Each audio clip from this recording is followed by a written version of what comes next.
রণবীর কাপুর ও আমির খানকে প্রথমবার একসঙ্গে দেখা গিয়েছিল পিকে ছবিতে। তবে তা দেখে মোটেই মন ভরেনি জনতা মহলে। তারপর সেই কবে থেকে হাপিত্তেশ করে দর্শক বসে রয়েছে এই দুজন তারকাকে একসঙ্গে ছবিতে দেখার জন্য।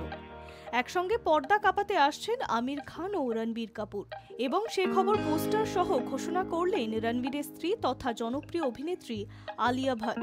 ইনস্টাগ্রামে নিজস্ব অ্যাকাউন্ট থেকে একটি ভিডিও পোস্ট করেছেন আলিয়া। সেখানে দেখা গেল রণবীর ও আমিরের পাশাপাশি দাঁড়ানো একটি ছবির পোস্টার হাতে নিয়ে রয়েছেন তিনি। সেই পোস্টারের ওপর লেখা একে ভার্সেস আর কে, অর্থাৎ আমির বনাম রণবীর।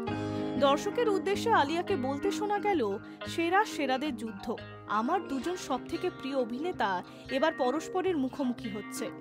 দারুণ একটা ব্যাপার হতে চলেছে, একটু অপেক্ষা করুন, আগামীকাল এই বিষয়ে আরো বিশদে জানতে পারবেন।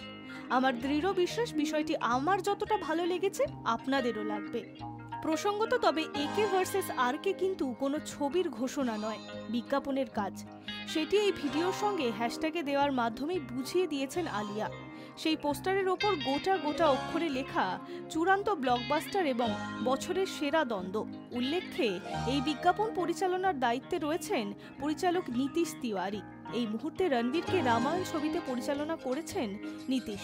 অন্যদিকে আমিরের জনপ্রিয় ছবির দঙ্গলের পরিচালকও ছিলেন তিনি। সেই কারণেই হয়তো দুজনকে একসঙ্গে কাস্ট করেছেন এই বিজ্ঞাপনে। কিন্তু এবার দেখার বিষয় এই বিজ্ঞাপনটি দর্শকের কতটা মন জয় করে নেয়। Hi news network.